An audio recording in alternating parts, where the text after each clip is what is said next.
Former FBI Director James Comey admitted he was wrong when he said there weren't issues with the Bureau's use of the Foreign Intelligence Surveillance Act during its investigation into the Trump campaign. In an interview with Fox News Sunday, Comey said the Bureau acted with, quote, real sloppiness in its efforts to obtain permission to surveil a former Trump campaign advisor in 2016.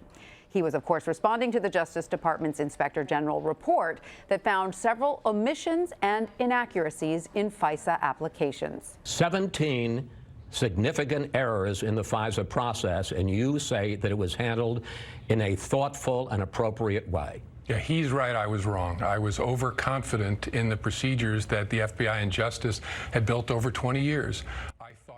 Following Comey's interview, President Trump suggested the former FBI director should be punished for the conduct uncovered by the Justice Department Inspector General Michael Horowitz's report. The president also claimed he was owed an apology. Bob Litt joins me now from Washington. He's a former general counsel of the Office of the Director of National Intelligence. Bob has extensive experience with the Fisa process and has testified before Congress about the matter. Bob, welcome. We really appreciate you being with us. First off, what is your reaction to seeing the former director of the FBI admit there were issues with the FBI's efforts to get court-approved surveillance? Well, a couple of thoughts. The first is, of course, Jim Comey really had no choice because it was clear that there were significant problems with how the FBI handled the Fisa process.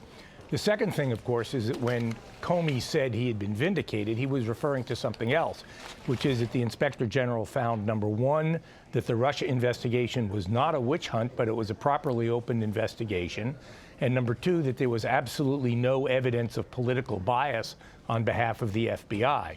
So I think that Comey, who was not part of the errors that were made here, I think he was completely right to apologize for that, while at the same time pointing out that the fundamentals of the president's attack on the FBI had not been sustained. So, Bob, I think that all of this has shed a lot of light on the Fisa process, which is something that a lot of Americans were probably not familiar with. So in saying he was wrong, Comey added, it's incredibly hard to get a Fisa warrant. But in the past, the Fisa court has admitted it approves 99% of wiretap applications. So how should the public, who's just learning about Fisa applications, square those two things?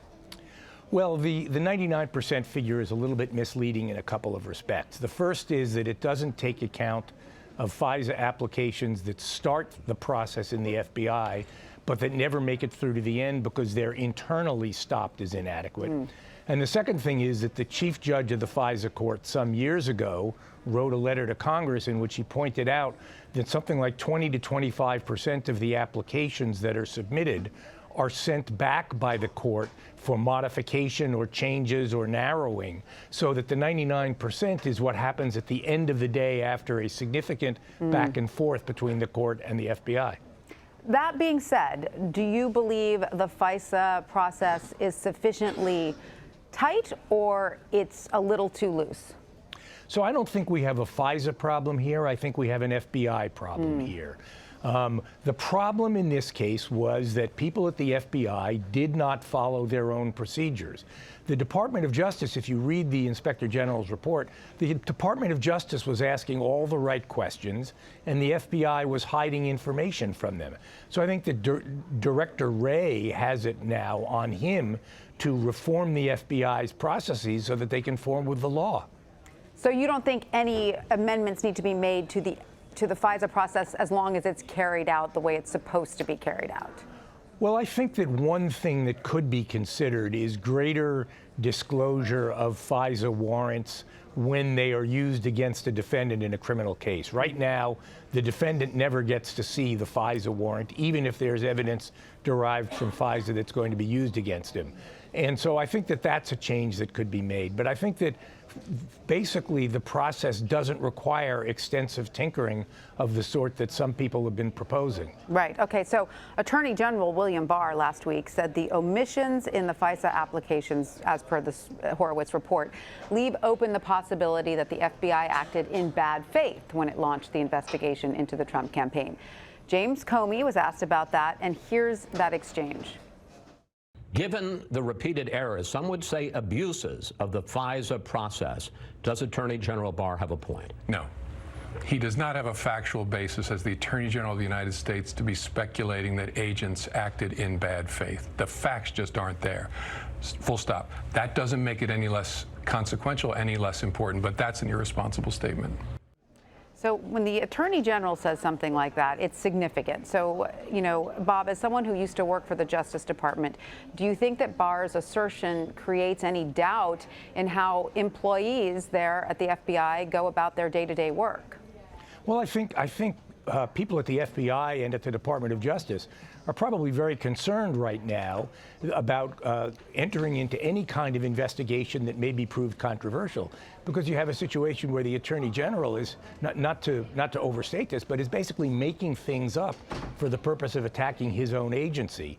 And that's got to create some concern on the part of FBI agents and Department of Justice prosecutors as to what will happen to them if they are faced with a decision like this in the future. You make a good point. It's essentially an attack on his own agency. What could be the motivation for the Attorney General to attack his own agency? Well, it's hard to escape the idea that in this, as in a whole pattern of behavior, the Attorney General is carrying water for the President. Even the statement he made the other day about the Inspector General's report, where he said that he and his United States Attorney John Durham disagreed with the Inspector General's conclusion about opening the investigation. When the Inspector General testified, it turned out the only difference between them, between United States Attorney Durham and the Inspector General, was whether the investigation should have been opened as a full investigation or a preliminary investigation. There was no disagreement as to whether it was appropriate to open the investigation or not. So I think what you see time and again is the Attorney General spinning things in the most favorable way possible for the President, which I think is a dangerous position for an Attorney General to be in. All right. Well, Bob Litt, thank you so much. We really appreciate your insight. Thanks for having me.